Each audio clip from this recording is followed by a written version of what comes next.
On to the Wednesday card and the marquee matchup, one of the marquee matchups of the week. Tennessee has two huge games this week, not only against Auburn in this Wednesday game, but also going to Alabama, Tuscaloosa on Saturday night, potential revenge spot for the Tide. But looking at this midweek one in particular, Auburn at Tennessee. Haslam makes this closer to Tennessee -3. I have it around Vols -2.5 just because I make it a pick 'em on a neutral court.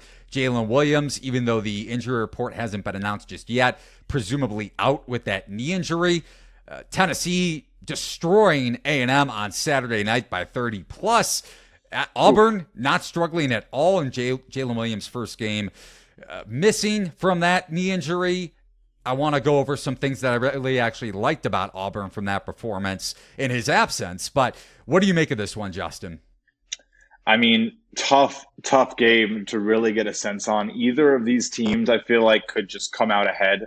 There might be some merit to just expecting like the winning margin by either team to be like 10 points because someone's going to get the better of the other. Someone's going to find a way through this matchup and learn to limit the other throughout the game, figure out how to penetrate the defense. It's going to be it's going to be very, very interesting. Of course, both teams excelling on both sides of the ball, top 20 offenses per shot quality. Tennessee a top 15 defense, Auburn a top 40 defense. Neither one really expected to see much regression. Auburn's offense maybe overperforming a little bit. They look maybe a little bit more like a top 10 offense. Again, shot quality saying a little bit more like top 20. Man, it's going to be a crazy game. Both these teams can, shoot with the best of them. Good catch and shoot 3-point shooters, good 3-point percentages. But yeah, I think I lean a little bit towards the under if I had to make a play on this one. I think you're probably going to see a total maybe close to like 150. Shot quality going to make this like 147.5, projected Tennessee to win by 1.5 points right now. So it should be a very interesting one. Looks like the catch and shoot 3-point percentage for Tennessee is going to make a big deal. And, Auburn's going to need to finish at the rim over Tennessee to really get it done. So I'll be watching on those early to see how that gets started and maybe place a live bet depending on how shot quality expects them to be doing.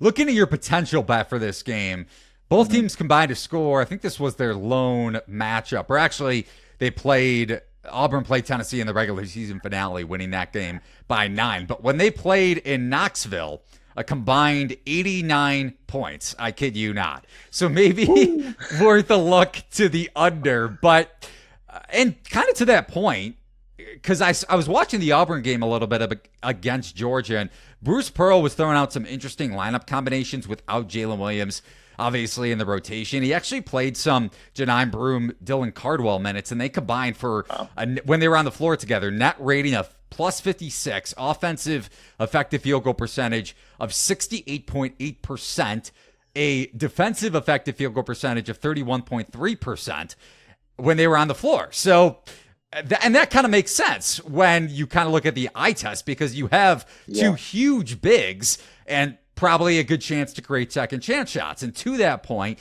Tennessee has struggled to limit second chance opportunities in SEC play. And if you do decide to go some Broom Cardwell minutes again, I'm talking about Pearl, it does match up well if Barnes goes with Adu and Awaka for stretches like he did in the Texas A&M game over the weekend and of late too, because Tennessee has struggled a little bit on the defensive glass like I mentioned.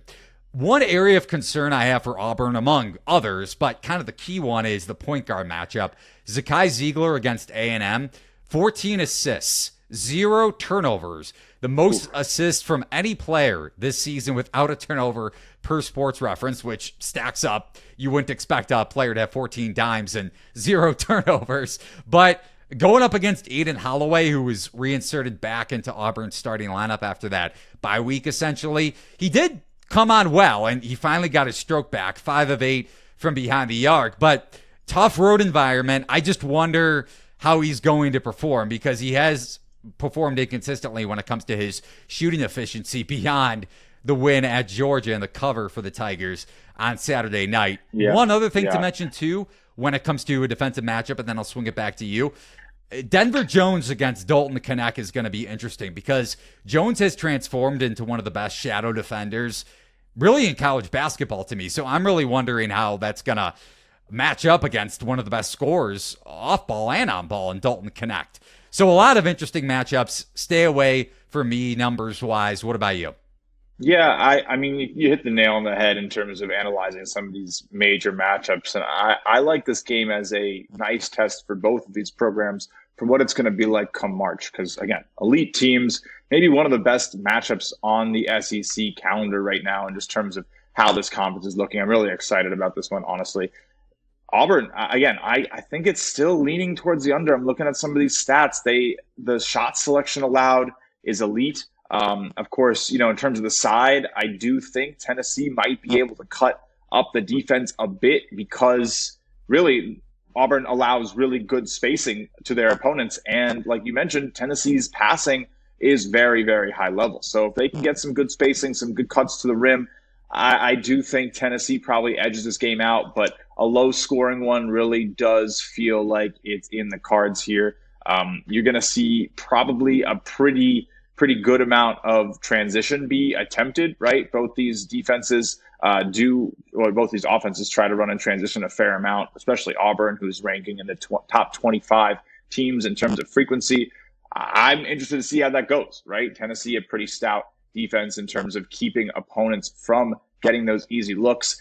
Again, that all sort of just continues to point towards the under. Every bucket's going to be at a premium. This is late season, big battle, seeding in the tournament, seeding in the SEC tournament too. So there's a lot happening here. And I just like it to come down to the last buckets, some good defensive stands. And I'll take the under on that one.